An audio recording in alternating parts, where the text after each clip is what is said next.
Hello students, good morning to all of you. मैं doctor Pankaj Parik. Students, हम management of inventory के chapter में numerical questions कर रहे हैं। हमने material levels, economic order quantity और टोटल कॉस्ट के और एबीसी एनालिसिस के भी हम लोगों ने प्रैक्टिकल क्वेश्चंस किए हैं। डिस्काउंट के भी हम लोगों ने क्वेश्चन किए हैं, विदाउट डिस्काउंट के भी किए हैं। इसी क्रम में आइए स्टूडेंट्स, हम एक तो क्वेश्चन और करते हैं।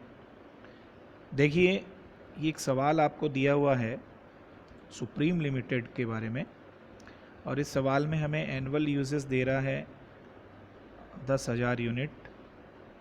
कॉस्ट पर ऑर्डर है 750 रुपये, परचेज़ प्राइस है 200 रुपये पर यूनिट, और कैरिंग कॉस्ट है आपकी 20% ऑफ इन्वेंट्री वैल्यू।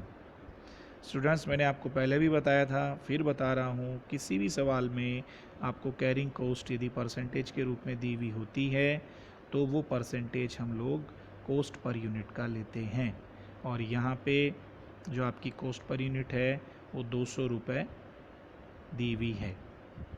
अब आपसे इस सवाल में ये दो चीज़ें पूछ रहा है। पहली चीज़ पूछ रहा है कि इकोनॉमिक ऑर्डर क्वांटिटी बताइए, EOQ कितना होगा। दूसरा आपसे पूछ रहा है कि 2% trade discount is offered if the minimum order size is 1000 units. यदि आप 1000 यूनिट का लॉट में एक साथ आदेश देंगे तो वो आपको 2% का ट्रेड डिस्काउंट देगा। So discount should be accepted और नॉट, ये अपने को बताना है। तो इसमें अपने को टोटल कॉस्ट निकालनी होगी, पहले बिना डिस्काउंट के और बाद में डिस्काउंट के। तो हम फिर देखेंगे कि डिस्काउंट को एक्सेप्टेड किया जाए या नहीं किया जाए। तो स्टूडेंट, सबसे पहले हम निकालते हैं EOQ। देखिए, EOQ का फॉर्मूला आपको मालूम ही है, 2RO/C का अंडर रूट। यहाँ पे आप देखिए 2 गुणा 10,000 गुणा 750 और बटे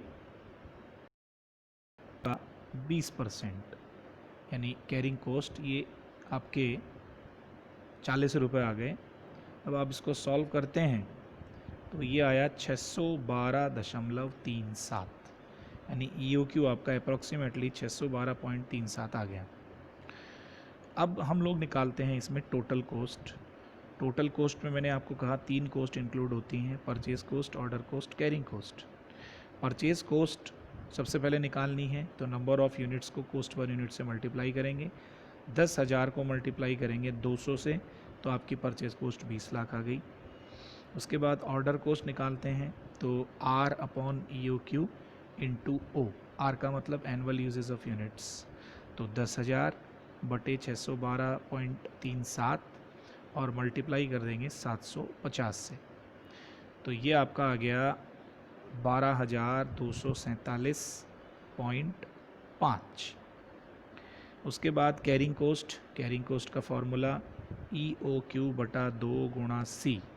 तो EOQ है यहाँ पे 612.37 बटे 2 और गुणा 40, तो ये भी 12,247.50 आ गया। और अब हमने इन तीनों को ऐड कर लिया, purchase cost, order cost, carrying cost को, तो ये आ रहा है आपका 20,24,494.90।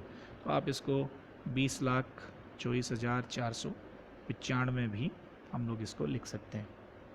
यहाँ पे स्टूडेंट, मैं एक बात आपको विशेष रूप से बताना चाहता हूँ। पहले भी हमने बहुत सारे सवाल किए, उनमें भी वही बात आई। जब हम टोटल कॉस्ट निकालते हैं बिना डिस्काउंट की मदद के, तो आप देखिएगा ऑर्डर कॉस्ट और कैरिंग कॉस्ट हमेशा इक्वल आती है, बराबर आती है। यहाँ पे भी बराबर आ रही है, तो आपको ये बात ध्यान में रखनी है कि ये बिना डिस्काउंट के दोनों चीज़ें हमेशा बराबर आएंगी। अब हम आगे देखते हैं कि हमें टोटल कॉस्ट विथ डिस्काउंट निकालना है। तो टोटल कॉस्ट विदाउट डिस्काउंट, अभी भी सवाल में हमने देखा कि हमें वो 2% डिस्काउंट दे रहा है यदि हम EOQ माने 1000। तो अभी अपना जो EOQ 612.37 आया, इसका मतलब हुआ कि यदि हम एक साथ 612.37 के लगभग इकाइयों का आदेश देते हैं तो हमारी लागत ये 20,24,495 आती है। अब वो कह रहा है आप 612 की जगह अपना ऑर्डर 1000 यूनिट्स का दीजिए। 1000 यूनिट का यदि आप ऑर्डर देंगे तो आपको 2% का डिस्काउंट मिलेगा। तो सबसे पहले वही परचेज कोस्ट निकालते हैं। अभी हमारी कोस्ट पर यूनिट थी 200, लेकिन 200 में यदि मैं 2% डिस्काउंट घटा दूं तो 4 रुपये घट जाएंगे, यानी अपनी कोस्ट पर यूनिट यहाँ पे 200 की जगह 196 हो गई। 10,000 को 196 से मल्टीप्लाई किया तो 19,60,000 आपका परचेज कोस्ट आ गया। उसके बाद हमें ऑर्डर कोस्ट निकालना है। Annual consumption upon EOQ into O, वही फार्मूला है। अंतर क्या है कि हमें EOQ जो है वो 1000 मानना है। तो 1000 जब हमने माना तो ये आ गए आपके 7,500। फिर कैरिंग कोस्ट आपको 20% दे रहा है। अभी अपन ने जब EOQ निकाला और इसके पहले टोटल कोस्ट निकाली थी तो वहाँ पे हमने जो परसेंटेज लिया था 20%, वो 200 का लिया था, क्योंकि कोस्ट पर यूनिट उस समय 200 थी। यहाँ पर कोस्ट पर यूनिट जो है वो 196 है, तो 196 का हमने लिया 20%, तो ये 39.2 आ गए। अब आप इस कैरिंग कोस्ट हम लोग निकालेंगे तो EOQ upon 2 into C, EOQ आपको 1000 मानना है, तो ये कैरिंग कोस्ट आ गई 19,600। अब स्टूडेंट्स, ये जो तीनों कोस्ट अपन ने निकाली, purchase cost, order cost, carrying cost, इन तीनों कोस्ट को अपन ने जोड़ने पे ये टोटल कोस्ट आ रही है 19,87,100। इसका मतलब तो यदि हम डिस्काउंट से टोटल कोस्ट निकालते हैं तो ये पहले से कम आ रही है। तो हम क्या कहेंगे कि discount should be accepted because total cost is decreased with discount. तो हमें टोटल सेविंग कितनी हो रही है? 20,24,495 में से हमने 19,87,100 को माइनस कर दिया और यहाँ पे ये 37,395 का हमको नेट सेविंग हो गई। इसका मतलब हमको बट्टा दर स्वीकार है। और विपरीत में यदि ये कोस्ट इससे ज़्यादा आती तो हमें घाटा होता, हमारी टोटल कोस्ट बढ़ती, तो हम बट्टे को स्वीकार नहीं करते। बट्टे को स्वीकार हम तभी करेंगे यदि हमारी टोटल कोस्ट कम आती है डिस्काउंट से। ओके स्टूडेंट्स, तो इस सवाल में अपने से दो चीज़ें पूछी थी, ये दोनों चीज़ें अपन ने निकाल ली। आइए एक सवाल और करते हैं। देखिए, एक सिंपल सा सवाल आपको दिया है जिसमें रीऑर्डर क्वांटिटी 720 यूनिट दी है, रीऑर्डर पीरियड आपको 3 से 5 हफ्ते दिया है, maximum consumption 180 units, normal consumption 120 units और मिनिमम कंजम्पशन आपको 60 यूनिट पर वीक दे रहा है। सिंपल क्वेश्चन है और आपसे पूछ क्या रहा है? देखिए, आपको 3 चीज़ें निकालनी है। रीऑर्डर लेवल निकालना है, मिनिमम स्टॉक लेवल निकालना है, मैक्सिमम स्टॉक लेवल निकालना है। ये 3 चीज़ें पूछी हैं, लेकिन अपन 4 निकाल लेंगे, एवरेज स्टॉक लेवल भी निकाल लेंगे।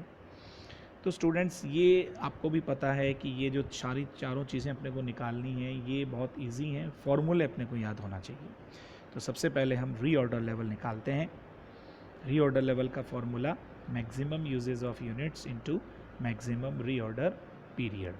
अब सवाल में आपको मैक्सिमम यूजेज ऑफ यूनिट्स कितनी दी हैं? 180, और इनटू आप देखिए रीऑर्डर पीरियड आपको दे रहा है 3 to 5 वीक्स, 3 से 5 हफ्ते। तो यहाँ पे 3 क्या है? Minimum reorder period. 5 क्या है? Maximum reorder period. और इन दोनों को जोड़ दिया 8 का आधा कर दिया 4 हो गया नॉर्मल रीऑर्डर पीरियड। ये पहले भी बहुत बार सवालों में आ चुका है, आपको ये चीज़ ध्यान में है। तो यहाँ पे 900 यूनिट रीऑर्डर लेवल आ गया। अब हमें निकालना है मैक्सिमम स्टॉक लेवल। तो reorder level plus reorder quantity minus minimum uses of units into minimum reorder period. तो रीऑर्डर लेवल अभी हमने निकाला 900, रीऑर्डर क्वांटिटी दी है 720, 900 और 720 1620 हो गए, और इधर 60 को 3 से मल्टीप्लाई किया तो 180 आ गया। 1620 में से 180 को आपने माइनस किया तो 1440 यूनिट आपकी मैक्सिमम स्टॉक लेवल आ गया। उसके बाद minimum stock level, reorder level minus normal usage of units into normal reorder period. तो रीऑर्डर लेवल निकाला 900 माइनस नॉर्मल यूजेज अपने को 120 दिया है, और नॉर्मल रीऑर्डर पीरियड 5 और 3 8 का आधा किया 4, 120 को 4 से मल्टीप्लाई कर दिया, 480 आ गए। 900 में से आपने 480 को लेस किया तो 420 यूनिट आ गए। ये 3 चीज़ें अपन से सवाल में पूछी है। चौथी चीज़ हम अभ्यास के हिसाब से और निकाल लेते हैं। Average stock level. Average stock level को कैसे निकालेंगे? Maximum stock level plus minimum stock level upon 2। तो 1440 प्लस 420 बटे 2, इन दोनों को जोड़ के अपन ने 2 से डिवाइड किया इसको, तो ये आ गया 930 यूनिट। तो स्टूडेंट्स, ये आपके मैनेजमेंट ऑफ इन्वेंट्रीज़ में आपके मटेरियल लेवल्स और EOQ टोटल कॉस्ट से रिलेटेड सवाल हो गए। नेक्स्ट वीडियो में हम इन्वेंट्री रेशोज से जुड़ी हुई कुछ चीज़ें हैं वो डिस्कस करेंगे। आज के वीडियो में इतना ही। थैंक यू सो मच, बहुत बहुत धन्यवाद।